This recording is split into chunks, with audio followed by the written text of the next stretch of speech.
Good morning or afternoon or evening, depending on where you are in the world. And thank you for joining us for this AMETEK Solid-State Controls webinar for the month of July 2024.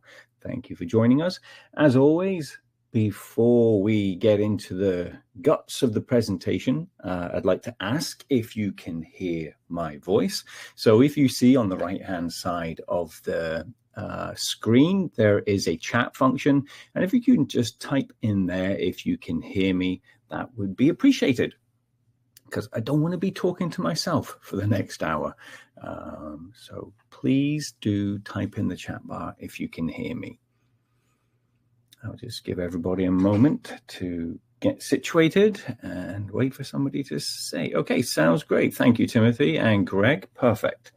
So now that you can hear me, we can go through all of the things that we need to do before we get started. So first of all, my name is Craig Williams, and I'm the Senior Technical Manager for AMETEK Solid-State Controls based in the Houston office. It's actually in Stafford, which is on the southwest side of Houston. I have over 23 years in the industrial UPS industry, and I've worked with basically all of the major UPS charger manufacturers out there. I'm very familiar with all of those systems out there. There will be a lag of around 30 seconds between you hearing my voice and me seeing a question. Basically, the platform that we use is called Webinar Jam. And although this is live, what happens is Webinar Jam has to process the video and the sound and then transmit it on Windows machines, Android, and on Apple iOS. So to do that, there's a little bit of processing that needs to be done, and that takes about 15 to 20 seconds usually. So even though I am speaking live, you're not going to hear my voice for about 15 to 20 seconds after I've said something. So therefore, if in some point during the presentation you want to ask a question and pop it in the chat bar, I'm not going to see it until 20 to 30 seconds after I've said something. So for that reason, I ask that if you go to the chat and you have a question, there is two options. There's the chat option and there is the Q&A only option. If you have a question, please put it in the Q&A only tab, and that way at the end of the presentation I will go through all of the questions at the end rather than stop throughout the presentation to answer questions. Hopefully that makes sense. Also, the platform we use has a panic button, and all that is for is if I see people saying that you can't hear me or you can't see something, or if my corporate office comes up and says, hey, the connection's not good, then I can press a panic button, and what that does is Webinar Jam just creates a brand new webinar room. Everybody's invited, and we just carry on as if nothing had happened. Another popular question is, will the webinar be recorded? And yes, the webinar is recorded by Webinar Jam, and it will immediately be available for anybody who is registered for the webinar.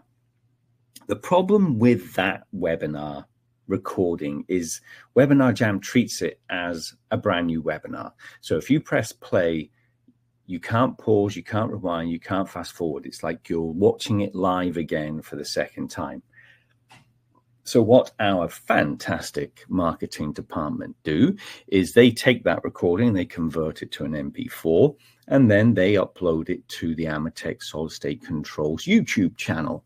And that YouTube channel is available to everybody. There's no restrictions. All of our previous webinars are on there, and the marketing department will usually post the link in the chat bar at some point throughout the presentation. And the last question is, how long does the webinar last? Well, I know your time is precious, so I do try and keep the webinar to about 1 hour. I do tend to talk a lot. I don't mean to. It's just sometimes I do get interested in the stuff that I'm talking about, and I do waffle on a bit sometimes. And thank you, London, for posting the link to our YouTube channel. So let's discuss what we're going to talk about today, and it is going to be about batteries. And Before we go any further, I want to make it absolutely clear, I am not a subject matter expert on batteries. I do know a lot about batteries, but I am by no means a subject matter expert. There are people like Bob Leslie, Mike O'Brien, many other people out there who are way better versed to do battery presentations than me. But what I'm going to do today is go over the general main types of batteries available, how they work, understand the purpose, how to battery size, and some common myths about batteries. In truth, I've reduced a common myth to about one because we've introduced the salt battery into this presentation. So most of the presentation is just going to be discussing the different types of batteries out there and how they differ. Okay, so the first battery that we're going to discuss is the workhorse of the industrial standby power system, and that is the lead acid battery. Okay. Oh, just had a glitch on my side. Give me a second. Okay, that's fine. So it's the lead acid cell. Now, the positive plate of a lead acid cell is lead dioxide, and the cathode is usually lead, and the electrolyte is sulfuric acid. And usually there would actually be a rubber separator, because what the battery manufacturers do, and you'll see it in the pictures coming up, is they put those plates very close together. Now, obviously they can't touch because that would be a short. So there is a separator. It's usually a rubber separator that goes in between the two posts, and that gives you separation. Okay, so that is the general chemistry of a lead acid cell, and I'm not going to go into the how the chemistry works when it charges, discharges, and all that kind of stuff. I think that if you go into that, you get into the weeds. I'm just going to talk about generalities about these types of batteries. Okay, so the next question is, what is this? And we do have to get the terminology down as best as we can so we're on the same page. So when I ask, what is this? Many people will say, well, that's a battery or it's a cell. But actually what we call this is a jar. Okay, it's a jar, a container, or a monoblock. And in this system here, it's actually got 3 cells in it. You can see one positive to negative post here, another positive to negative post here, and another positive to negative post here. And you can actually see on the side of the jar that there is actual plastic separation. There's actually 3 compartments within this jar. And this one contains cell 1, this one contains cell 2, and this one contains cell 3. Okay, so this is a jar, a container, or a monoblock. And this one contains 3 cells. Okay, and inside each cell is a little bit difficult to tell, but you can see this gray plate here, that's a negative plate. This black plate here is a positive plate, and then we've got a gray negative plate here again, a black positive plate, and a gray negative plate. So there is 1, 2, 3, 4, 5 plates within this cell. So most of the lead acid manufacturers will list their cells by the plates. So this is probably a 3C5. In other words, 3 cells, and there are 5 plates in each cell. The more plates you have in a cell, the more capacity that battery will have. Okay. So what is this? So this is actually what we in the industry would call a battery. And a battery is any series connected system of jars or cells. Okay, so in this system here, we've got cell 1 here and cell 12 here. So this is a 12 jar string, and it just so happens that each of these jars only have 1 cell in them. So this is a 12 cell string as well, all connected in series. So it is 24 volts because lead acid is a 2-volt cell. So this is a 24-volt battery. Okay. And it gets a little bit confusing. We do like to complicate things. So in this one here, like I said, this is still classed as a jar because it contains all of the plates. But in this system here, it only has one cell. Okay, but this cell, once again, has a negative plate, positive plate, negative plate, sorry, there, positive plate, negative, positive, negative, positive. And I think there's 13 plates in total in this one. I'm not going to count them all. So this would be some kind of CX13 or something to that. That kind of model number. It will have 13 in it because there are 13 plates in total. So yes, it's a jar or a monoblock, and it is also a cell, just to complicate things. Okay. And for lead acid, there are many different varieties. So obviously, we have our vented lead acid batteries. So that's these ones here. That is when we have an actual vent. That's actually a shipping cap in there, but that would usually have a flame arrestor on the outside there.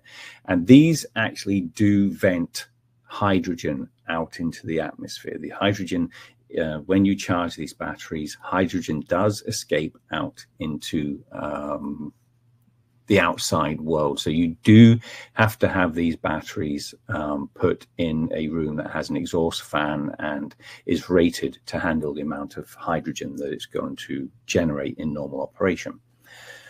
On the right-hand side, these monoblocks here, these are VRLA, which is valve-regulated lead-acid batteries. So this one here is a 12-volt monoblock. I think this is also a 12-volt monoblock. And these monoblocks here are usually 2-volt monoblocks. Okay? But they are all valve-regulated. In other words, there is no actual flame arrestor on the top.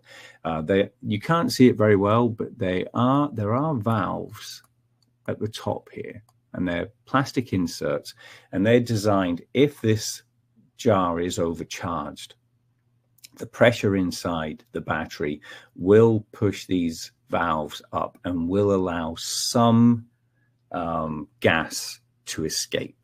Okay, much less gas than the vented lead acids, but still some gas will escape. So you do these valve-regulated lead acid batteries, they usually can be installed in a room that just has normal air conditioning. You don't usually need to have any form of ventilation system installed to take away all the hydrogen, but you must check the battery data sheet to see how much hydrogen is going to be released into the atmosphere when they are charged, just to make absolutely sure. Okay, so the next battery technology we're going to talk about is the NiCad cell. And the NiCad cell positive plate is nickel hydroxide. So that's this plate here. The negative plate is cadmium hydroxide, and the electrolyte inside a NiCad cell is potassium hydroxide. Okay, so that is the basic chemicals metals and chemicals used inside a NiCad battery. And NiCad is just short for nickel cadmium. Okay. And once again, what is this? Well, once again, this is a monoblock. Okay. It's a monoblock that contains different cells. So this monoblock has 1, 2, 3, 4 cells in it. This one has 1, 2, 3, 4, and this one has 6 cells in it. And sometimes the cells are designed so all the positives are on one side, which could be this one here. But sometimes the manufacturer does it so that it goes positive to negative and then positive to negative and follows that. That way you can connect these in series, and you can see the little metal links connected on that battery that connects this in series. So you can see there's 1, 2, 3, 4, 5, 6, 7, 8, 9. There are 10 cells in here. So you can connect all these 10 cells in series. Okay. And then what is this? Well, once again, we have series connected some monoblocks together. So this is a battery string. In the industrial world, this is what we will call a battery. It is a series connection of monoblocks or cells.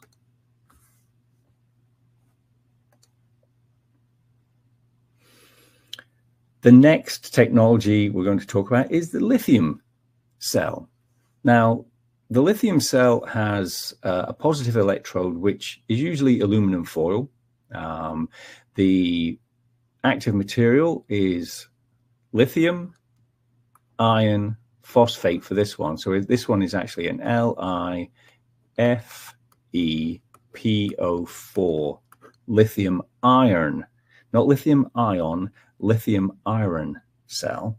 Okay, so the positive material is lithium iron phosphate, and the negative material is a carbon graphite, and the negative electrode is usually copper. Okay, and the electrolyte is usually lithium salt. So that is the internal metallic and chemical makeup of a lithium iron battery. Okay, and once again, what is this? Well, this is a lithium iron cell. Okay, one cell. So that pretty much contains this picture here. Okay, and you can see there's a positive post here and a negative post here, but on this drawing here, they've moved the positive and negative post to the top of the cell. So this is a lithium iron cell. But when you use them in the industrial standby market, this is what most manufacturers are doing. They are inserting the cells into a module. So this is a lithium ion module. Okay, this one here is from SAFT. It's the Flexion module, and there are 46 cells inside this module, and there is the main positive, and there is the main negative connection. And we're going to go into more depth in how all of these battery technologies differ in just a moment. And then that module has to be connected in series to get you the voltage that you require. And the other thing about lithium cells is they need a BMS, a battery management system, to maintain the charge, the cell charge, inside all of those modules. And they usually do have a screen of some sort on the battery cabinet, so you can see what's going on with that lithium battery. So there is electronics inside a lithium battery string, so therefore the cells or the battery is charged correctly. Okay, so once again, this is a SAFT Flexion battery string inserted into cabinets. So the last technology we're going to talk about, and this has got very, very popular within the last year or so. We're not quite sure why the popularity all of a sudden, because the technology has been out there for a very long time.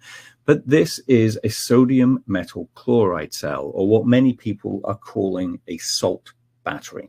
Okay, and you can see that you have your positive terminal here, and you can see that the compound around the positive post is nickel chloride and sodium tetrachloroaluminate. Okay, I'm not going to get into the chemicals and what they do. I just want to tell you what's inside a cell. Then there is a beta alumina separator. So this black line here is a separator. This separates the positive material from the negative material. Okay, and then the negative material is molten sodium, this yellow section here. So that is basically the salt. And we have to increase the temperature of the battery to about 300 degrees Celsius. Celsius, not Fahrenheit, Celsius, which is really, really hot for the sodium to melt and therefore this battery to work. Okay, so that is the internals of a sodium metal chloride cell, and these are becoming more popular by the day. And this whole system you're going to see in the picture next is a module. Okay, so this is what the manufacturer sells as a module, and inside the module are all these salt battery cells. Okay, so each one of these containers is a salt battery cell or a sodium metal chloride cell, and they are all connected in series inside that module. Okay, and this is what the module looks on the outside. Okay, you've got your main positive and negative connectors there, and everything else that you just saw in that previous picture is inside the module. And actually, what I do want to show you inside this module, it's a great picture, this, because you get to see what's going on the casing. And this section here, you can see it's very, very thick. This is insulation. Okay, it's some special foam insulation because we have to heat up these cells to 300 degrees Celsius before the battery will even work.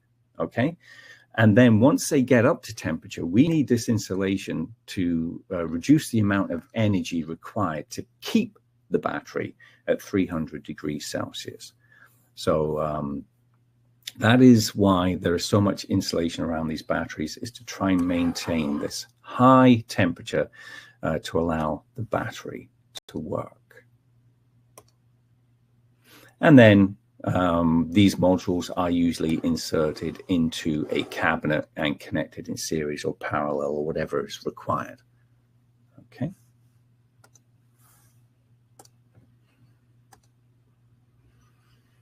So all of these different chemistries and metals create different voltages, different nominal voltages. And this is where everybody is starting to get confused, and understandably so.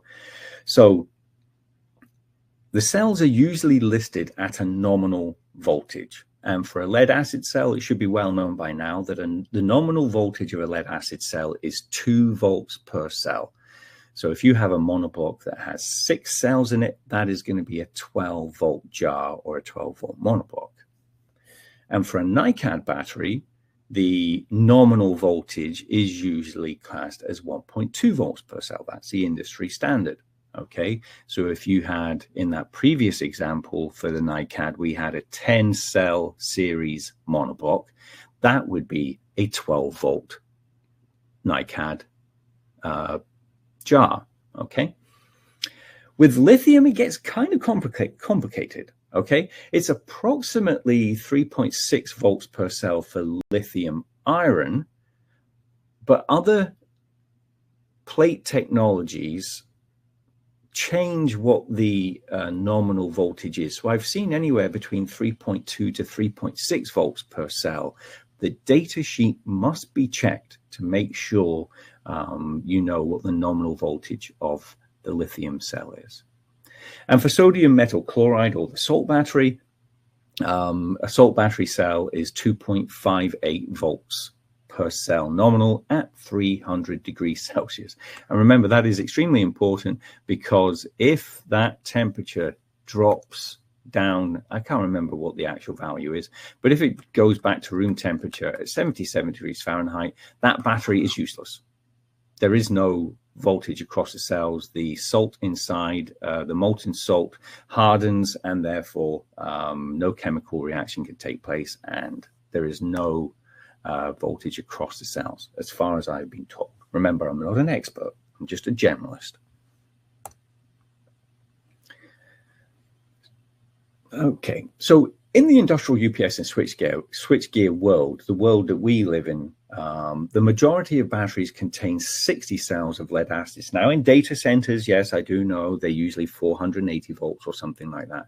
But where AMETEK solid-state control live in the industries that we supply our UPS and chargers to, it's usually 120 volts DC, sometimes 240, but most of the time it is 120 volts DC. And that would be 60 cells of a lead acid.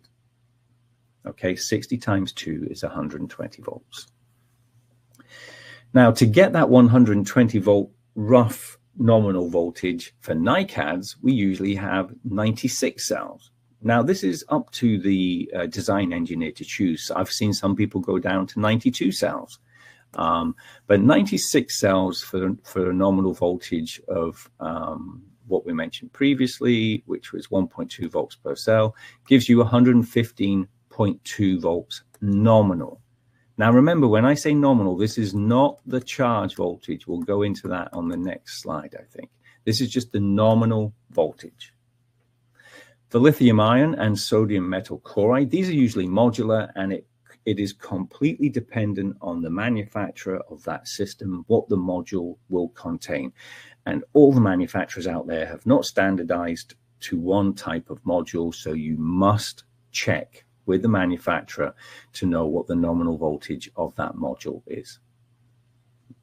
And you've got to remember, the only thing that drives these voltage selections, so what voltage and what battery technology you use, is the tolerance of the loads that they supply. Okay, and we'll go into that in a moment as well. Now, obviously, yes, there are other voltages used in the industrial world. 24 volts is used offshore a lot for fire and gas and ESD systems. 48 volts is used in telecom systems. 240 volts is used in some UPS systems, and 480 volts is usually used in high power data center UPS systems. But we're just going to talk about the 60 cell 120 volt lead acid style battery. Okay. So for a nominal 120 volt system using lead acid, you've got to remember that's nominal. So the float voltage is going to be 135 volts DC. That is the voltage the batteries are charged at. So that will be the voltage that we set the charger to that is connected to these batteries. Equalized voltage, if we're using vented cells, is 139.8, which is usually 60 cells times 2.33 volts. And I'll explain in a moment where we get these values from.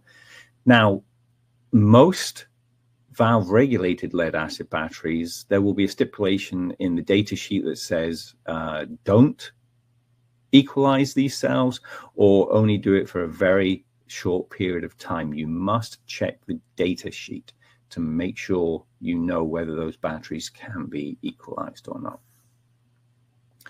And the end of discharge voltage industry-wide is 105 volts, and that is 60 times 1.75 volts per cell.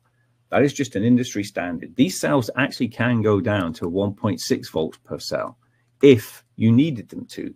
But the industry standard, when you calculate the battery size for any system in the industrial world, is usually always calculated to 1.75 volts per cell, and that's 105 volts DC. So therefore, the DC voltage range that the load circuits should be able to work at, because this is a range that that battery is going to be seen between for a lead acid system, is 105 to 140 volts DC. Okay. And where do we get those details from? Well, an example here for Enesis, if we had a cell that had a specific gravity of 1.25 volts and the plate alloy was antimony, then we need to charge between 2.17 and 2.21 volts.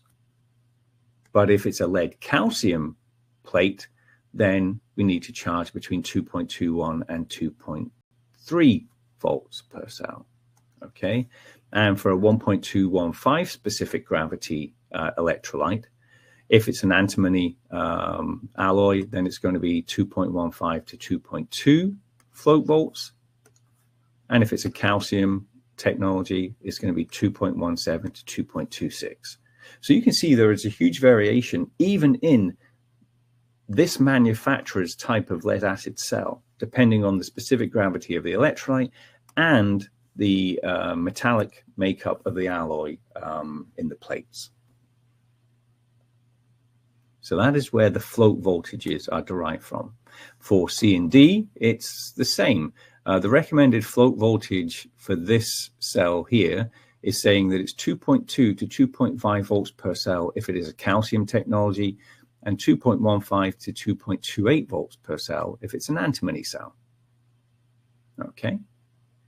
And that is for a 1.215 specific gravity. If you chose a higher specific gravity, then you would have to change the float voltage accordingly, and C&D as a manufacturer would give you those details. And Hopper-Key kind of make it a little bit easier. For near enough all of their technologies, they're saying that it should be 2.23 volts per cell, plus or minus 1%. The only difference is this one here, which is the OSP.XC, and that needs to be charged at 2.25 volts per cell. Okay, so it's not as easy as going, like if you had 70 battery systems in your plant and they were all different manufacturers, different plate technologies, it's not as easy as saying, okay, I need to set all of my voltages at 135 volts. You're going to overcharge some batteries and you're going to undercharge other batteries. You must look at the manufacturer's data sheet to find out what voltage they should be charged at. Now, for a NiCad system, if we're going to use 96 cells, it can still be complicated, because what the NiCad manufacturers do is they give you two different ways of charging the battery. There is a single level charge and there is a two-level charge. Okay. Now, most people and SAFTA now, CAD, are doing this now as well. Pretty much everybody is moving to the single level charge method. And that is the manufacturer saying anywhere between 137.28 to 139.2 volts. And that's derived from, the manufacturer says it should be charged at 1.43 to 1.45 volts per cell, 96 cells. That gives us these two values here. Okay. I don't want to get into the weeds too much, but I can't remember the exact value, but what they're doing in these systems is that will give you round about an 80% charge level for those NiCad cells. It will not charge the cells to its full capacity, its full ability. But what they do is, for example, if you needed a 100 ampere hour cell, what they do is they sell you an oversized cell. So if you require 100 ampere hours, they're actually going to sell you a 120 ampere hour cell. So if you charge it at this single level charge and you get 80% full charge, then with a 120 ampere hour cell, you're actually still going to get your 100 ampere hour full capacity. I hope that didn't confuse you too much, but it's what the NiCad manufacturers are doing now, because most people don't use this two-level charge, which requires you to float charge at 1.4 volts per cell. For 96 cells, that's 134.4. And then once every 6 to 12 months, you need to do a high-level charge. And that is a charge between 1.45 to 1.7 volts per cell.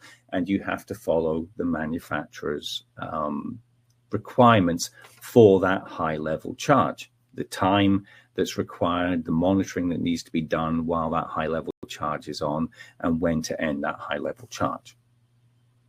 So this just takes too much time and labor for most people. So they usually always go to this single-level charge for NiCad cells. The end of discharge voltage for a NiCad string is 96 volts, and that's 1 volt times 96 cells. Okay, remember that's the industry standard, is the end voltage is 1.00 volts per cell for a NiCad cell. Okay, so therefore the DC voltage range that the load we'll be able to work at for this NiCad system should be 96 volts to 139.2 volts. We're not going to work in the high level charge for this system here.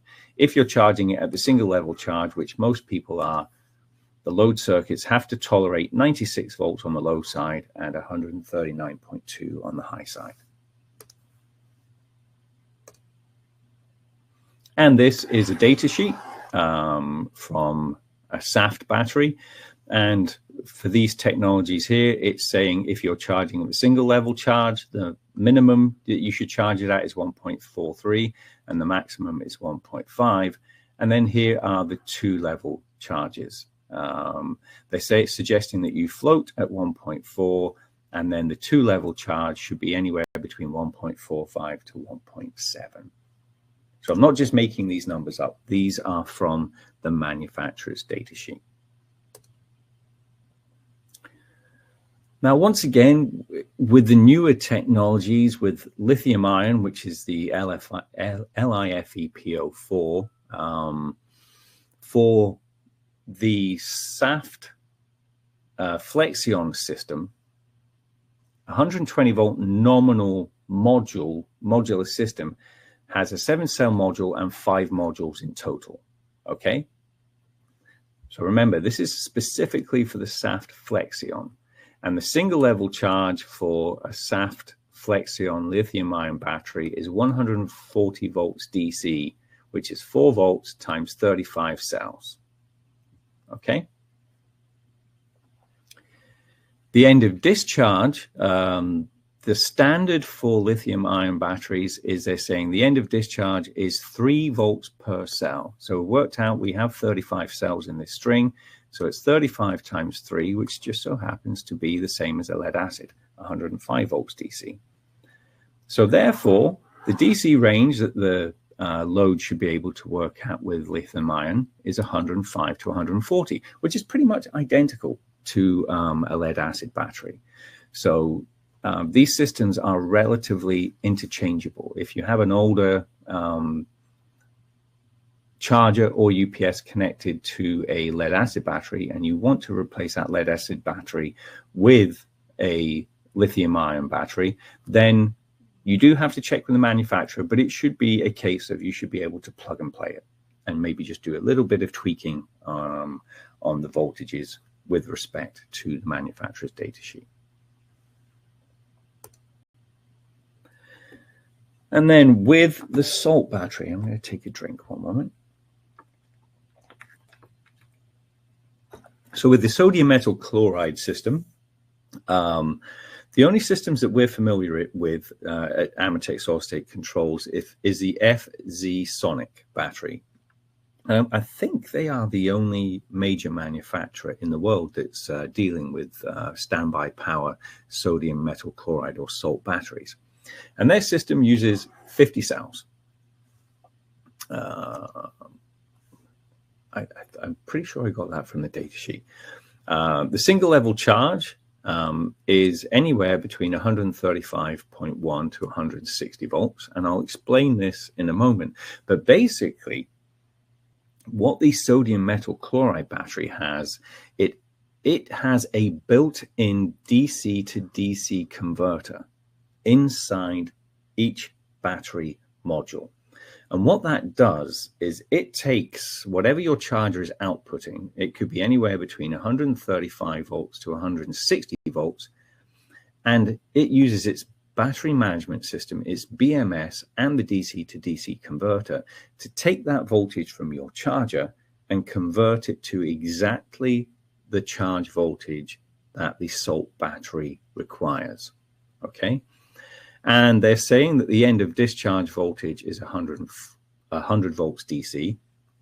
So therefore, the DC voltage range, not that the load can take, but for this system that the charger should be able to work at is anywhere between 100 volts to 160 volts DC. And we'll explain on the next page, because obviously salt batteries are relatively new. So here is the data sheet from the FZ Sonic battery for 125 volt nominal module. So nominal voltage is 125 volts, and it's saying that the charge voltage range is 135.1 to 160 volts. So remember, that's not what the cells are actually getting charged at, because the DC to DC converter converts that DC voltage down to another DC voltage that keeps those batteries charged at whatever the BMS system says is needed. And then the V minimum is 100 volts. That's specifically from the data sheet. I don't know where they get that from. I'm sure they have a curve and they've done discharges, but that is what the manufacturer is saying. And the nominal capacity of that cell is 80 ampere hours. Okay.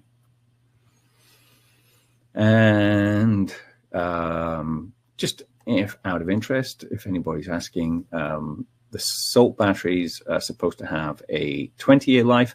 And in truth, you can leave these on the shelf for 20 years, and you don't have to keep them charged. You don't have to do anything.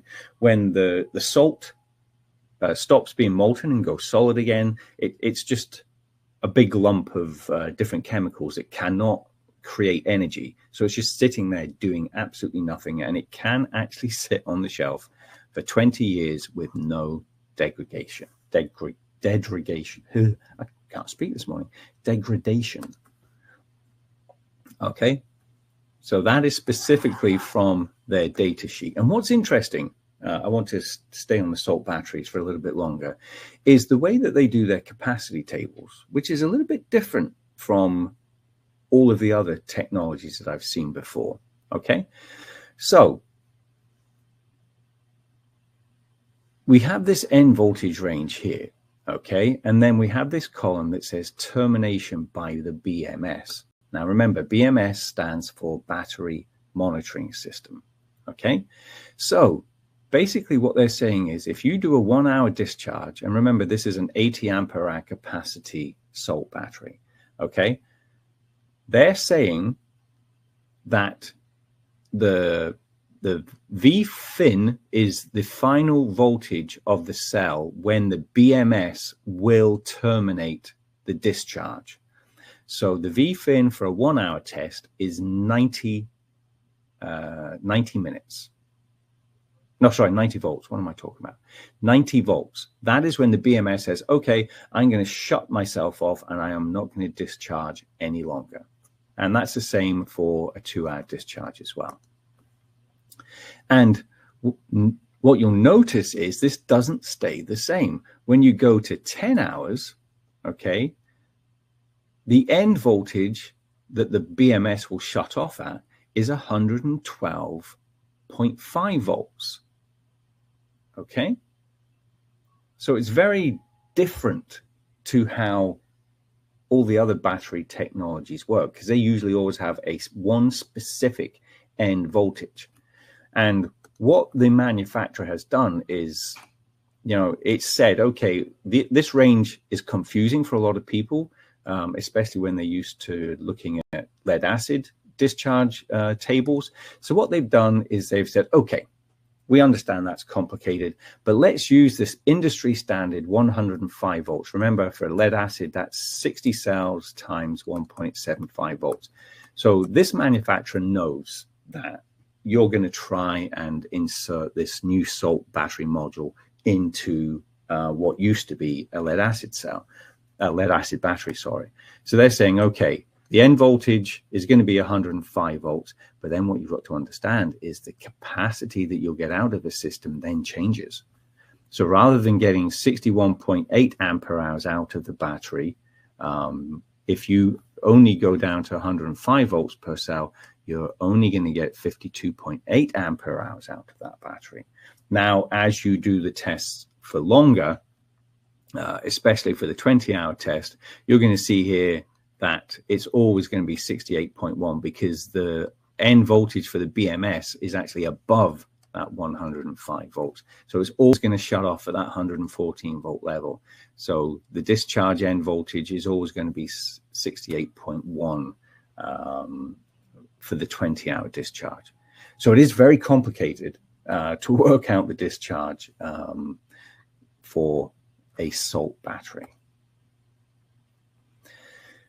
Now, you probably remember I mentioned that the load circuit circuits have to work, for example, for a lead acid battery between 105 volts to 140 volts. 140 volts. Okay. And that isn't an accident. That, you know, the reason why they chose 60 cells is not by accident. It's actually down to most of the lead acid batteries were used in switchgear systems.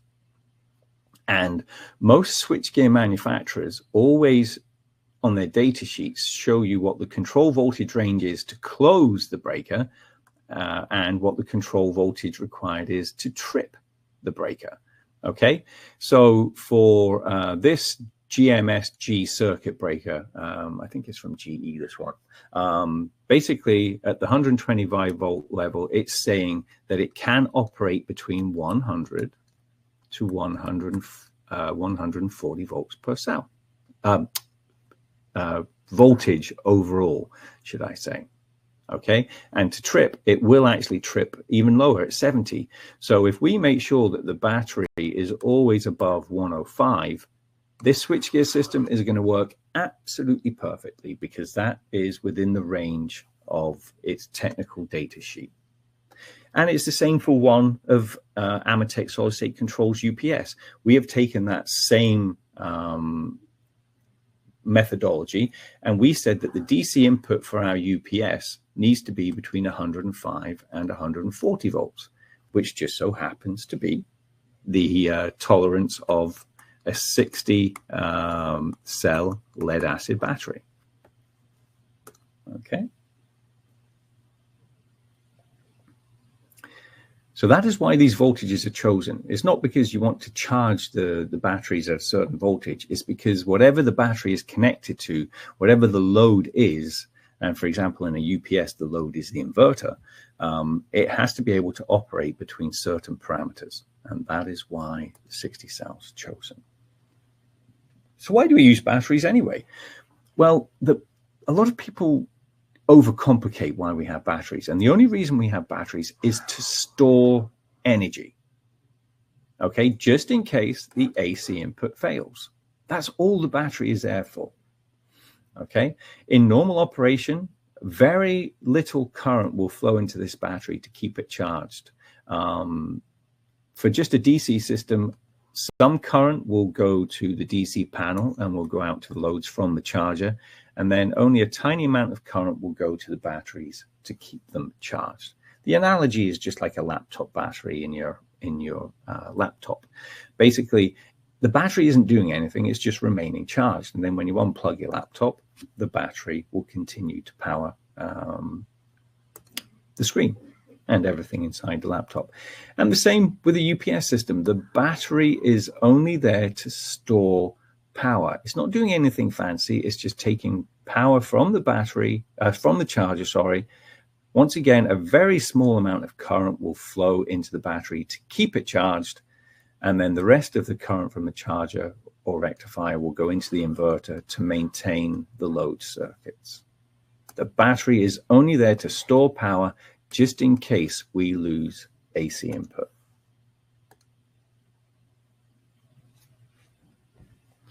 So now quickly I'm going to go over how we size batteries for a UPS system. And I'm only going to go over how we do it for a UPS because that's really what we do. We supply UPSs, so I'm going to discuss that. So a 10 kVA inverter that has a 0.8 power factor. So if we go back to this screen here, 10 kVA AC output, but it is a 0.8 power factor, which means we can only get 8 kilowatts out of the system. Okay. So you've also got to remember that inverters are not 100% efficient. Now, for our inverter, it's rated at 88% efficiency. Now, remember, we've already said this inverter can only give us 8 kilowatts of actual power out, even though it's a 10 kVA system. So we have to work backwards. So you do the calculations of 88% efficiency, 8 kilowatts. That means we need 9.09 kilowatts from the battery to be able to give 8 kilowatts out to the load because of this 88% efficiency of the inverter. Okay, and then also remember, we expect the battery to discharge down to 105 volts DC. And Ohm's law says P is equal to VI, so I is equal to P over V. So I is equal to 9.09 kilowatts. That is the worst case scenario. That is what we need to power the load. And then worst case scenario, the battery has to still power the load at 105 volts. So if we divide those two values, we get a value of 86.6 amps. That is our worst case expectation of what the maximum current the battery should supply when it is discharging, when we have a power failure. Okay. The next question is, okay, how long does it need to supply power for? Well, that's down to the requirements at the design stage. And it's too complicated to go into these things. So let's say the design engineer said, okay, we need 3 hours of battery runtime to do whatever we need to do to get the plant in a controlled state, whatever it is. We're saying, okay, we need that battery to operate for 3 hours. Okay. Then the next choice is, okay, what manufacturer do I use? And that's up to you as the end user. But this time we're going to assume that we had chosen Enesys. Okay. And let's say we'd had previous good experience with the DX range, and we're going to use those again. So now we know we need 86.6 amps. I think that's what we said. We want 3 hours, and we want to use the Enesys DX range. Okay. So therefore we go to the Enesys DX datasheet, and we find the 3 hour column. So this column here is the 3 hour column, and we need to see the closest value that is past the value that we require for the current. So if we go back, we said we need 86.6 amps. Obviously, 69 amps is not above 86.6, so that's no use. But 99 amps is above 86.6. That is the first battery that is capable of giving us 3 hours of 86.6 amps. In fact, it will give us 99 amps. So therefore, we can use the DX7. That is how we size the batteries for UPS, the complicated way. Okay. Now, all of the manufacturers have sizing tools. Either they'll do it for you or they'll give you access to their sizing tool. I have access to the Enesys tool, and basically I just put in the battery load details. I said it was a 10 kVA UPS with a 0.8 power factor, a 0.88 efficiency, and I wanted 60 cells for 3 hours. So it says, okay, the battery load is going to be 9.09 kilowatts, which is what we worked out before. And then it spits out this, and it says, we had all these, Enesys is saying, these are all the different types of Enesys batteries that you can use. And remember, we said we wanted the DX system. So the DX system would work out perfectly and would actually give us an extra 20% margin, give us an extra 20% capacity. So that is how we size batteries for lead acid. Once again, remember, I'm not a subject matter expert, so sizing batteries for NiCads and for lithium ion and salt batteries especially is very specialist. You'd have to contact the manufacturer or sales rep for that. Okay. And the last thing I'm going to discuss is one maintenance mistake, and it's basically related to lead acid batteries, because I hear this over and over again. Many people in the plants don't quite understand how important it is to charge the batteries in a temperature controlled environment. Okay. And the lead acid battery likes to be 77 degrees Fahrenheit. That is the optimum temperature for a lead acid battery. Okay. And every piece of documentation that you will see for charge voltages, capacities, and everything is related to a temperature of 77 degrees Fahrenheit.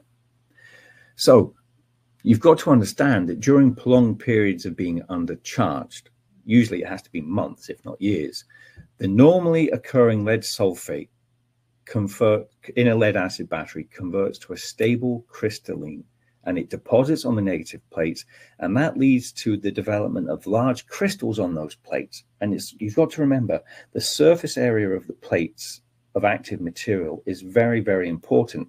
If that surface area is covered by large crystals that don't allow power to be transferred, then that reduces the capacity of the lead acid cell. Okay, so we need to make sure that the battery is charged at the correct voltage, but also the correct voltage for the temperature of the battery. Okay, and it's also very important to know, while on constant potential charge, the battery current will halve for every 15 degrees Fahrenheit the battery temperature is below 77 degrees Fahrenheit. Okay, so what that is saying is, if you're float charging your battery at 135 volts, that's what the manufacturer says it should be for 77 degrees Fahrenheit. Okay, that means that voltage is selected by the manufacturer because it overcomes the internal losses in the electrochemical process inside the cell, and it is the optimum voltage at that temperature to not overheat the cell, but also to overcome the losses in the electrochemical reaction. Okay, so if you go down 15 degrees, so you reduce this by 15 degrees down to 62 degrees Fahrenheit, okay, and you keep the voltage at 135 volts, the current going to the battery is going to halve. Okay, the battery still needs the correct amount of current to overcome those internal losses in the electrochemical process. But now at 62 degrees, you are not supplying enough current to overcome those losses. And the battery will start to lose capacity, and the lead sulfate converts to stable crystalline. It will start to do that. It will start to sulfate. The plates will start to sulfate because they are being undercharged. You think you're charging it correctly because it's 135 volts, but because you're at 62 degrees Fahrenheit, because of the electrochemical reaction and its relationship to temperature, that's not good enough anymore. And you will slowly undercharge that battery. So ENESYS give you this table here. So for example, if you were at 50 degrees Fahrenheit, it's saying you should increase the voltage to 2.3 to 2.33 volts per cell, which is getting closer to 140 volts DC. Okay, and if you don't do that and you leave it being undercharged, even that minus 15 degrees down to 62 degrees, if you leave it at that level for a prolonged period of time, you will lose capacity, and eventually your battery won't be able to supply the power that it's required when it's needed. Okay. And on the flip side of that, for any temperature above 77 degrees, so if you go 15 degrees Fahrenheit above 77 degrees, then the battery current will double. Okay, so once again, you're float charging the battery at 135 volts for 77 degrees, but let's say the temperature of the room goes up by 15 degrees up to 92 degrees Fahrenheit. Now, what's happening is you are overcharging the cell, because now the current will double and the battery doesn't know what to do with that extra current. The only thing that it can do is dissipate heat through the resistive electrochemical reaction inside the cell. And then if the battery is dissipating heat, that means the cell is going to heat up. And if the cell is going to heat up, that means this temperature is going to start to rise. So let's say that goes up to 100 degrees Fahrenheit. Then the current is going to go up even more. That means the battery temperature is going to increase even more, and that can result in thermal runaway. It is the snowball effect of overcharging a lead acid battery with respect to its temperature. So it's very, very important that if you know your battery is going to be in high temperature situations, that you must compensate the voltage to avoid overcharging and thermal runaway. And this is especially true for valve regulated lead acid batteries, because this will happen. Okay, these are supposed to be cubes, and you can see, if you look at the picture carefully, they are swollen and they're starting to look like footballs. Basically, they are swelling so bad, and eventually these will swell so bad the tops will break. Now, fortunately, if it's a valve regulated lead acid battery, the electrolyte in there is absorbed in a glass mat, or it's a gel, so electrolyte's not going to leak everywhere, but it basically makes that battery string useless, and you're not going to get any capacity out of that battery whatsoever. And it is not unheard of that this battery can go on fire if the thermal runaway is allowed to continue. It's happening because if you see in this UPS cabinet here, this is actually a drawer, and this has been withdrawn from, pulled out from the cabinet. If you push this back into the cabinet, the heat that this battery was generating in thermal runaway is going to be enclosed inside that cabinet, which is going to cause it to heat up, and get worse and worse and worse and worse, and eventually it will catch fire. Okay, so I've waffled on for an hour. So if you want to stay around for questions, I am absolutely fine with that. Let me see. We have no questions at this moment in time. So while I do all of my stuff to say what's happening next month and all that good stuff, if you have any questions on battery technology that I might be able to answer, you can put it in the Q&A now. Okay, so let's have a look. We have one popped up. What does it look like to convert from lead acid to salt batteries for your UPS? Is there anything you need to pay special attention to? In truth, voltage wise, no.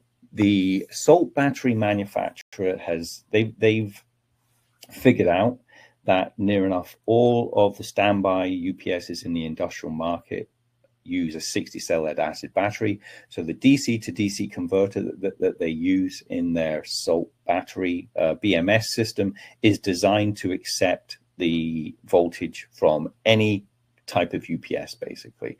There are some caveats. They do have, because it's an electronic DC to DC converter, they say that you can't have voltage spikes because that could damage the DC to DC converter.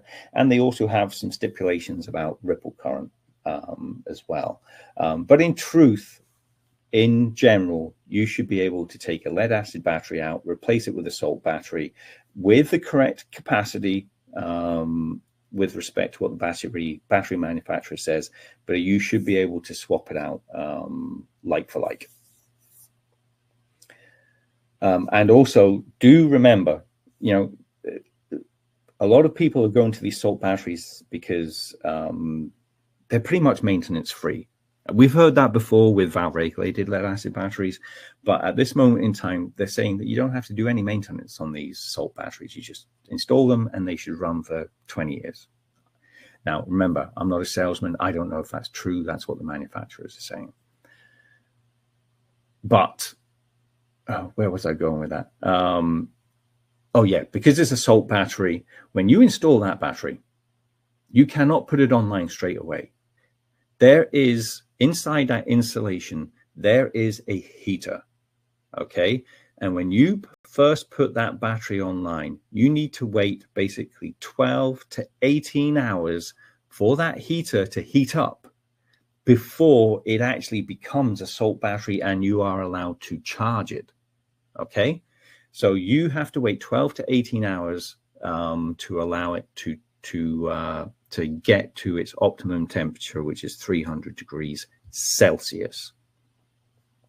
And then in the discharge, the battery powers the heating element, and that's taken into consideration in the capacity and the times in the battery. But you do need to understand that as well. So yes, you can replace them. There isn't anything special that you need to do. You shouldn't really have to adjust the voltage of the charger inside the UPS system. You may need to tweak the end of voltage circuit a little bit, because I think it said it goes down to 100 volts rather than 105 volts. But check with the manufacturer. They'll give you all the information you need. What can AC ripple current on my battery bank be attributed to if my UPS is up to date on its PMs? That's a good question. And it's two things. So battery ripple from the charger is caused by how good the filter is on the output of the charger. And that filter is an inductor and a bank of capacitors. Now, the filter would have been designed to give the tolerance required in our specification sheet. So let's say the tolerance was 1%, then the choke and the capacitors would have been chosen to give you 1% on the regulation of the charger, on the ripple. If the DC capacitors hadn't been replaced as per the manufacturer's guidelines, and they start to dry out, the ripple current can increase. So that is one way that the ripple current can increase. The other way, which is a little bit more complicated, is the inverter bridge can also cause ripple, especially on the older ferroresonant technologies, those that AMETEK Solidstate Control makes. So that would be the analog SV systems and the newer microferro systems, because what they do is their inverter operates at the mains frequency, which is 60 hertz. So the inverter is taking the energy from the DC bus and switching it at 60 hertz. And basically what it's doing is it's taking a 60 hertz square wave out of the DC. And that, that causes ripple to be reflected back on the charger, because and the battery itself, because the charger is really not quick enough to respond to that demand from the inverter. So the battery will, in theory, take some of the energy will be taken out of the battery. So it's constantly at a 60 hertz in North America, charging and discharging the battery. So that is classed as ripple as well. And as long as the battery and the UPS was sized and designed correctly, it shouldn't be an issue, because our systems give you what the worst case scenario ripple voltage should be. And as long as you put in a battery that has the correct capacity, then the ripple should be below the standards recommended by the battery manufacturer. And in truth, there's also some, I've seen a white paper, I think it was from Vertiv, that they basically did a test on how ripple affects batteries. And in most circumstances, they did a huge amount of research, and they said the ripple doesn't affect the batteries as much as the battery manufacturers would like to say. So there is a lot of dubious information out there.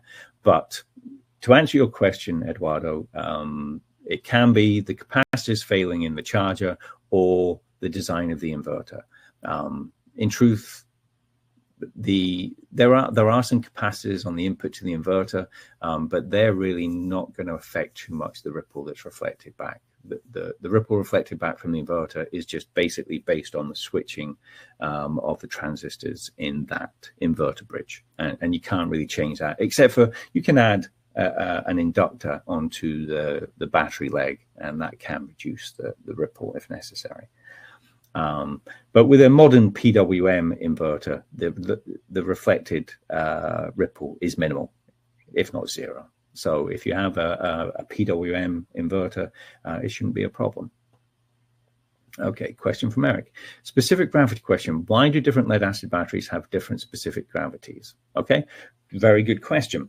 It's based on how much capacity you want from that certain type of cell.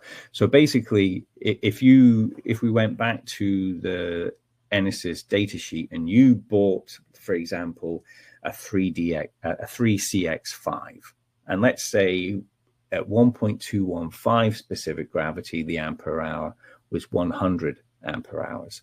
Well, if you add in a higher specific gravity electrolyte into the exact same cell with the exact same plates, it will be the exact same size. Everything is the same except for the electrolyte solution. You will actually get more capacity out of that battery. Now, there are some detriments to increasing the specific gravity, and I'm not going to go into that just now, but that is why you have different specific gravities. It's so you can get more capacity out of the battery. And 1.215 is the industry standard. The battery manufacturers have figured out that that's pretty much the ideal specific gravity to get life out of the battery and capacity out of the battery. So that is the reason why you have different specific gravities. Hopefully that answered your question. Okay, that's all the questions that we have just now. So I'm going to say thank you very much, everybody, for joining us. We really appreciate you taking the time out of your day to listen to me ramble on, as always. It amazes me that you take the time to do this. So thank you very much. And don't forget, we will be doing our next webinar next month. Watch out for the emails that come out. It's usually always this, I think it's the third Wednesday of every month. And you're going to be getting a survey. And one of the questions in that survey is, what topics do you want to see at the next webinar? If you answer that survey, I read every single one of them. And if there is a topic that seems to be repeated that everybody likes, then I will create a webinar presentation specifically for that topic. Oh, I see some more information coming in. When will we have a seminar about personal protection? Oh, that's a good topic. PPE and personal protection when working on UPS systems. I'll look into that. Also, to answer the question asked about considerations, FC Sonic states 2% ripple voltage. Yeah. So that is correct. 2% ripple voltage is what FC Sonic is stating. And that, once again, is only down to the DC to DC converter inside the BMS system. They're saying that any more than 2% ripple could affect the DC to DC converter. And I think they specifically say if you have a UPS where the midpoint of the battery, and this is usually more for data center UPSs, the midpoint of the battery is tied to the neutral of the output of the UPS, that causes more ripple to be reflected back as well.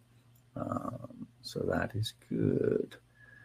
I don't see any more questions and I don't see any more comments. So hopefully you gained some good information from today. Once again, I do apologize that I'm not a subject matter expert. I'm just a very good generalist on battery technology. And I hope you learned something today. That's what it is all about. So take care. London has put in all the details there. If you need to contact us, our 1-800 number, our contact form, our email address if you need to contact us. And once again, she's also posted the YouTube link in there as well. Don't forget that the video will be posted tomorrow, and you can share it, you can distribute it to whoever you want. We want everybody to get a better understanding of how your systems work. And there's a huge amount of videos on that library already. I think there's about 20 or 30 videos on that library as well. So it's a good repository for you to go and find out about UPSs. So I think that is it for me. I really do appreciate you taking the time to listen to me, and we will hopefully see you next month. Take care until then. Thanks very much, everyone.